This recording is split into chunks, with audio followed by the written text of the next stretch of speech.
Hey, welcome to the what? Let's get into the next part of the show, man. UFC 266.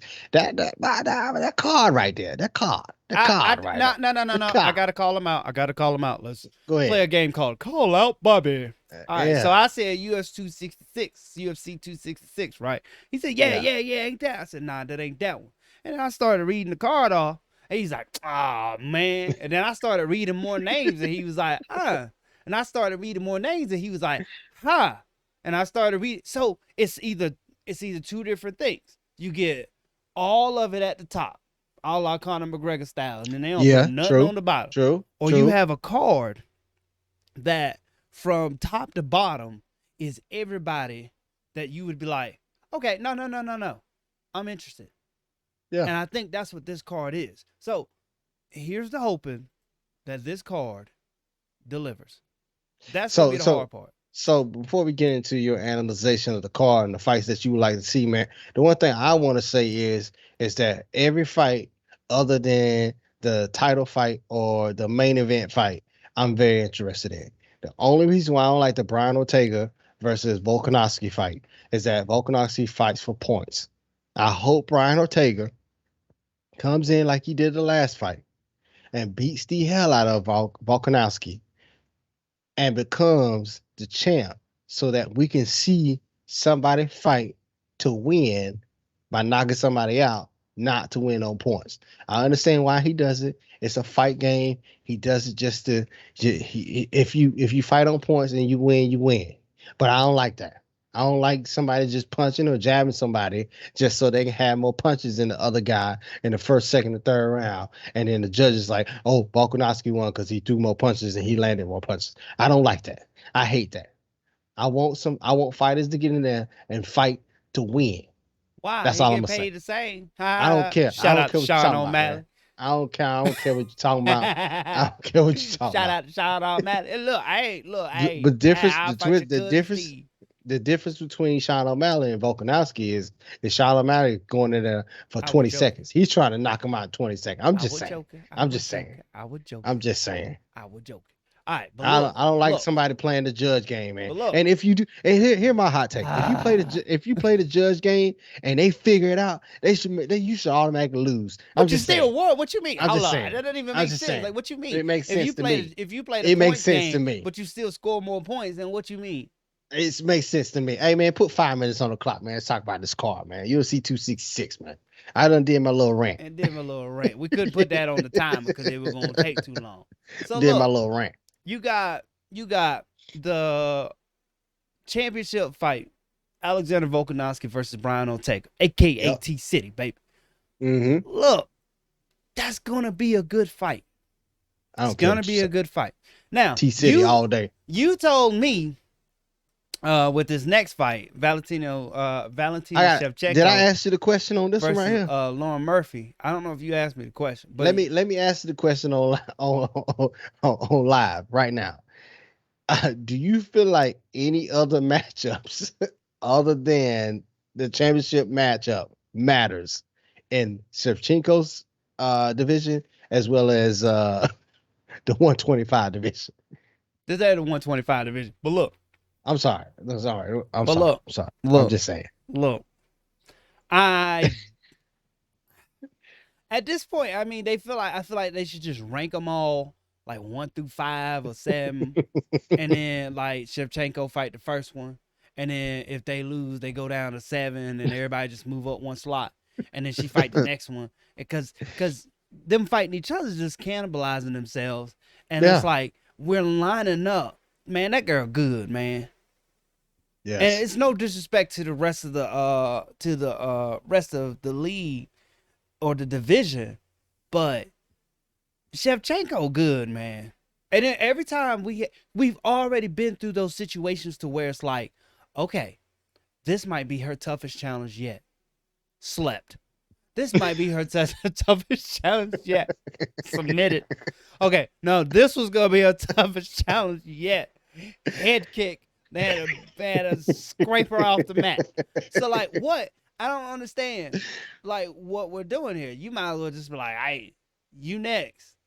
on the next card. I ain't got to fight nobody to get there. Nah, you good, man. Don't even worry about it. We'll put you in. We'll put you in. So, yes, them fighting each other kind of cannibalizes themselves. We actually have another 125 matchup on this, which is Jessica Andraj, who I think just lost to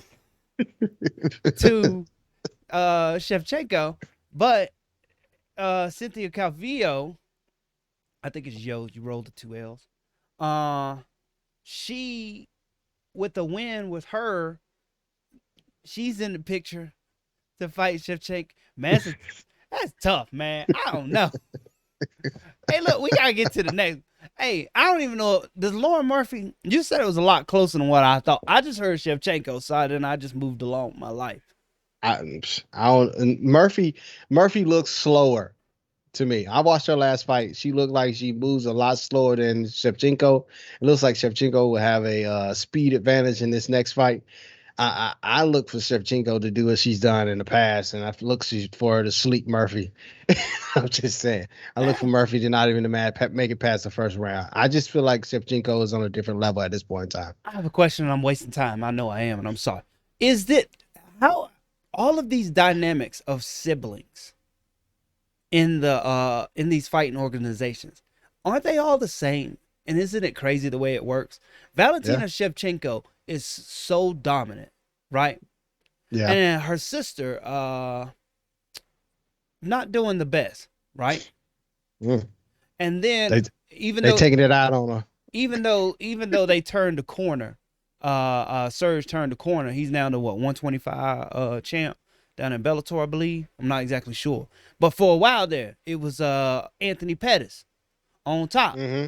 And as Sergio came out, had a little surge, no pun intended, and then he kind of faltered. But it's like, dang, I thought you was supposed to, like, how does that not weird? I don't know any other sibling fighters. It's very weird that, you know what I'm saying, you can be in the same household with a champion and you be struggling yourself. I mean, like, you would think that you learned something from the champ, but is there ever one where the champ was dominant and then like their younger sibling or somebody came into the game and just straight mollywopped it? Like, damn, he better than him. I think there may be somebody down there. We might need to look that up, bring it back. We need to look that up and bring it back. But let's get into the next for you, man. Nick Diaz versus Robbie Lawler. And you said some blasphemous stuff before. Man, I ain't said no blasphemous. Man, I've heard news, man. I've heard news that if Diaz wins this fight, man, he's going to be #1 contender.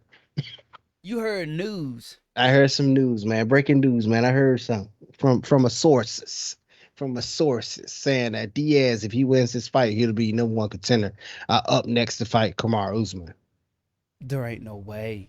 I'm just saying, man. I'm just saying, if he beats Robbie Lawler, man, he #1 contender. Question is, does he beat Robbie Lawler? I don't think so. I don't know, man. We haven't seen Diaz in so many years that there's so many questions about if he's going to be the same, better, or whatever. I think that his tissue and his face is healed up to a point where he's a lot better than his brother. If he takes this the distance, he lasts a lot longer than his brother can, because Nate is one of those individuals that if he doesn't start off strong and he doesn't get his feet under him a lot earlier, his face will start to show a lot more than what it should. His scar tissue will start opening up, and then he'll look hurt, which he's not. But if Nate comes in and he's been training with his brother, he might look good, man. I don't know. He might come in and actually shock Robbie. Robbie Lawler, this is the best matchup that he could have to come back, because he's an old school mentality type fighter fighting an old school mentality type fighter. Whether or not they change the game and they start picking up chickens in Siberia or something, I don't know. But with that being said, you can get away with saying things like, you know, the Diaz brothers, they be running triathlons, they be doing this, that, and the other, so therefore they put on a different pace. That's still relevant per se when it comes to fighting your old school type fighters, because that could still be the case. But if let's say Diaz wins this fight against Robbie Lawler and he moves into a division with all these newer younger guys, the same thing I said about Leon Edwards with Nate. Like, we say that stuff about Nate. Well, everybody do that now. You know? Everybody in that kind of shape. So, like, what does Nick Diaz have that's gonna give him the advantage over Kamaru Usman? I don't know. What does Nick Diaz have that may give him the advantage over what their name with the long legs? They be kicking in the face real fast. Wonder Boy. Hey, Wonder Boy keeping up with the times. Wonder Boy is an individual that don't sleep on him because you might go to sleep if you do sleep. Wonder Boy keeping up with the times. Do we see Nick Diaz doing that? I don't know, man. This fight is going to answer a lot of questions, man. I'm excited. Just like Eric said in the comment section, he said Diaz fought last in 2015-ish. He don't feel like he's ate the amount of head blows that Lawler has, and anyone seen him touching up gloves? I mean, I'm just saying he's a boxer. He's a boxer now. So, I mean, I would love to see Diaz versus Jake Paul, but that's just me, personally. I just want to see that. You trying to get that boy, man? Don't do that. Hey, it is what it is. I will go talk about this little lady now in boxing, man. But Jake Paul on his list, he got Nate Diaz on his list for boxing. I'm just saying. And Nate or Nick? You got Nate. You got okay, Nate. You will put Nick on there. Got some respect on his name. You got Nate on the list because I think Nate talking some shit. And Jake wrote Nate name down on that. I'm just saying. He don't want that smoke. But let's get into the rest of the card real quick, man. Give you ideas Curtis about Blades the card versus itself. Jair Rosenstrike. I like Rosenstrike. Jessica Andrade, Cynthia Calvillo. I Rice is fighting. What they got on the prelim card? There's no prelim card out just yet. Oh, there's a couple of them. Carl Roberson's fighting. Carl Robertson. Okay. Chris Dukakis.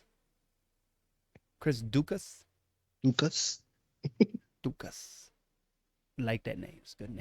But this card is turning out to be one. It's a meaty card right here. It's got meat, potatoes. It's got a good serving of everything. You know what I'm saying? It's got what you want. It's just, you don't just tune in to the main card. They got some stuff on the undercard too you might want to watch too. So like I gotta be there at 9, not like, hey, I need to chill. Yeah. I gotta tune in at what, 12? That's about when it start. Yeah. That's for a corner fight. Usually you can tune in about 12 for a corner fight because they ain't got nobody else on the corner fight. Just saying. What else we got?